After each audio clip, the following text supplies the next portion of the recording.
Hello everyone, and now welcome to game number 2. Game 2 taking place here on Secret Valley. Tiger spawning as the blue orc on the bottom left-hand side of the map. Meanwhile, on the top right, we have Green Boy spawning as the yellow orc. Tiger taking game 1. This is obviously Cash versus OrcWorker, but don't ask me who is who, as I do not know, since they decided to change their names. So if anyone wants to leave it in the comments, definitely do that, as well, it's good to know these types of things. Also, I do read a lot of the comments. I don't always respond to them, and just so you guys know, I do take it to heart. But then again, because it is the internet, a little bit of advice, unsolicited advice, maybe it's information or knowledge or wisdom that I'm sharing with you.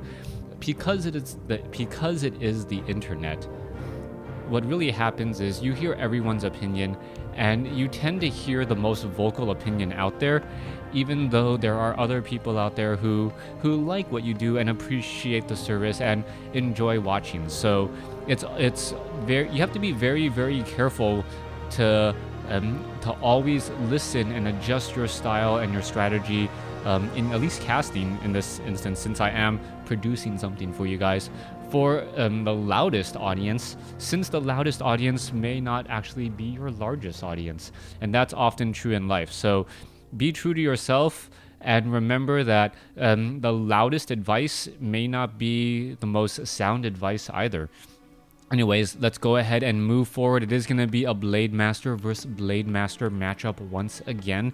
Timing on those voodoo lounges is always very critical, and it looks like both sides are going to opt to do a little bit of local creeping first, and then coming back to their shops. I am surprised that the shop hasn't been started as of yet. Are they actually making their way out to the goblin merchant shops? Yes, they are, because there is 2 goblin merchant shops on this map. Both of them can head off to the center, sell their Scroll of Town portal, pick up Circlet of Nobility and Dust of Appearance, which is what both of these players are doing. They're also now scouting out the other side, and I like Tiger's action here. I thought Tiger was actually going to make his way over to the shop and double check to see that his opponent was right there, if he had bought items from the shop, but he can pretty much guess it.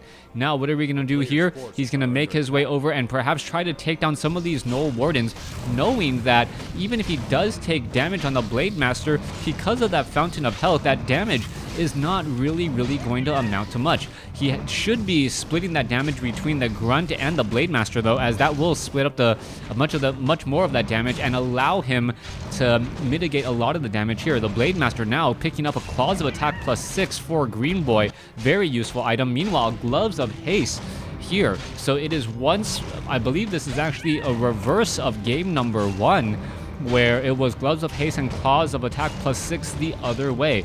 We'll see whether or not Tiger can make Gloves of Haste much more useful than he did in than Green Boy did in game number 1. Blade Master now making its way back down. Both sides going to be very close to level 2. Just needs a little bit more, as the Grunts are now backing away, knowing that a Red Drake cannot get taken down. Green Boy apparently sped up his game, and I do definitely believe that he adopted from what he saw in game number 1. Perhaps he studied the replay and said, you know what, there are seconds and corners that seconds I can shave off of all of my creeping time to really make myself that much better. WarCraft 3, as all real-time strategy games are, is a game of seconds. What you're trying to do is just get some sort of small advantage.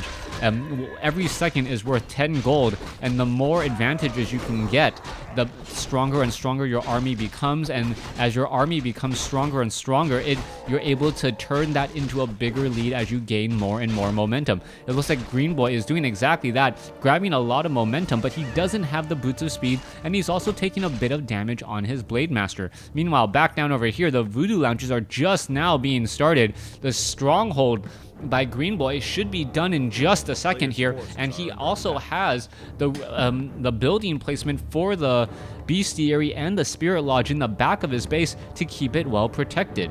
Alright, Grunts now regenerating their hit points. Here, Blade Master having 2 pairs of Brutes of Speed. Most likely one will be given to the Shadow Hunter since it is such a useful item anyways. Mantle of Intelligence +3 may be given to the Shadow Hunter as well. Personally, I liked a Blade Master with a Ring of Regeneration. He just is that much more difficult to take out since he's regenerating an additional 2 hit points a second. 2 hit points a second does translate into essentially, what was that? Not essentially, about half a holy light every minute, and that does make a big difference later on. Blade Master now going up against the Nightcrawler here. As soon as this Nightcrawler spots this Grunt, he should actually switch targets. And oh, is he a poison attacking? Looks like he stayed on that Blade Master instead. All right. Grunts are healing up. Let's take a look. Level 3 on both heroes. Spirit Lodge and Bestiary being built in the front. Shadow Hunter about to come out.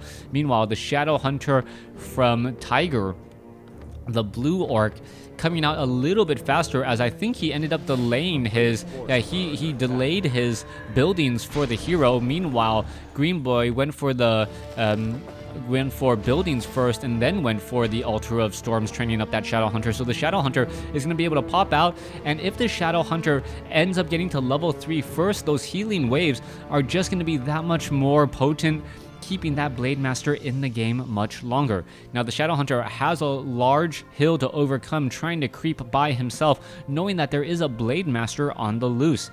If the Blade Master catches him off guard, that could cause a bit of problems. Nightcrawler is actually hidden right there. He's just currently asleep and cannot be attacked since there are no other creep camps. If you're wondering why on the minimap this was green but you didn't see anything that really creep there.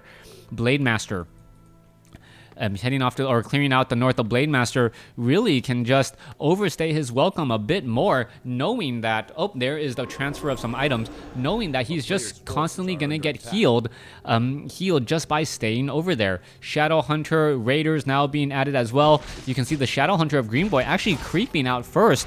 This does come as a surprise, especially since Tiger was the one who trained up his Shadow Hunter first. We are getting more Raiders here, and maybe Green Boy can make a little bit more happen here if he can get Ensnare, and also getting that Adept training for Disenchant. Tiger finishing up this Ogre Warrior creep camp here, 3-3-3, not going to get to level 2. Meanwhile, back over here, the Null Assassins are going to get taken down. Green Boy is going to be slightly shy of level 2 here, as the Blade Master going to steal that experience and now pretty much run away. No, stay right there, excuse me. There is the Null Overseer who was a critter for about 16 seconds. That was a very, very long hex there, taking him out of the game completely. All right, let's take a look. Nightcrawler does steal a little bit more experience and now pulls back both sides, making sure to really just deny as much experience as possible, as the Blade Master still doing a little bit of a dance here. The Null Overseer down to 500 hit points, or 600 hit points, should end up falling pretty quickly, and if Tiger gets this Null Overseer, that could be a very big item. Claws of Attack +6. Oh, in comes the Raiders. Are we going to see a Dust of Appearance? Oh, we could see a Dust of Appearance. Why didn't we see a Dust of Appearance? There it is. There's the Dust of Appearance, attempting to take down the... No, don't take down that. Oh, at least try and take down the Null Overseer first, and then get the follow-up Ensnare.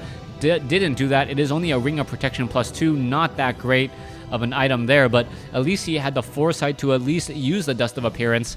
But he didn't have enough Raiders to just Raider lock it with Hex as well. All right, Null Brutes getting taken down. Shadow Hunter still sitting at level 2. Back over here, Blade Master doing his best to try and take this down at the moment. It looks as though, what is this? Blade Master trying to take down the Blade Master here. Orc Burrows are getting massively repaired. 46/50 compared to 46/50. Both sides are exactly even, and it may come down to hero experience. Shadow Hunter sitting at level 2 on the cusp of level 3. Blade Master sitting at level 3 for yellow, and I believe both Blade Masters are at level 3. So It is going to be the secondary support hero. If it gets to level 3 first, I think Tiger is going to end up taking it, as that heal is just so much stronger, especially when coupled with Spirit Link. Blade Master now making its way in, and there is the Blade Master revealing itself. Shadow Hunter now down over here. Are we going to see a little bit of attack? Yes, we are, and still making their way off to the top right. Thank You, Tho, is one of my favorite players as well, even though I haven't seen him play in quite some time. All right.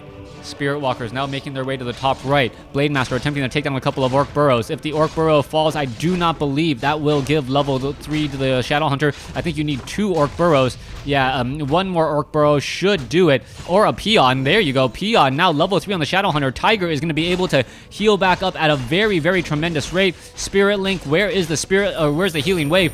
Not even bothered to be cast on the lower hit point unit. Now Tiger has to back off here. He has to be extremely careful since the peasants are involved, and that means more Spirit Link to mitigate more damage. Tiger is in serious trouble. Green Boy, with a lot of units here, should be able to continue to press, but the healing is not going to be nearly as strong. Green Boy losing one of his raiders now.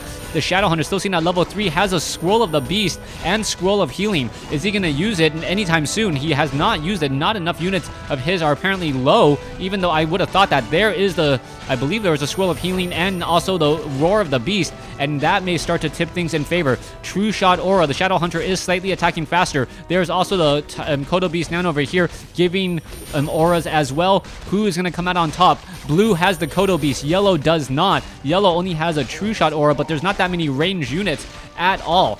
Raider going to get taken down here if it's not careful. It looks like it is not. Oh, wow. Down to death, as we see a whole bunch of low peons now. All right, low peons could get focused down rather quickly. 3 very low hit point peons. Just take them down. Oh, Speed Scroll. There goes the Shuriken taking down Yellow's unit there. There goes one. There goes another. There goes another.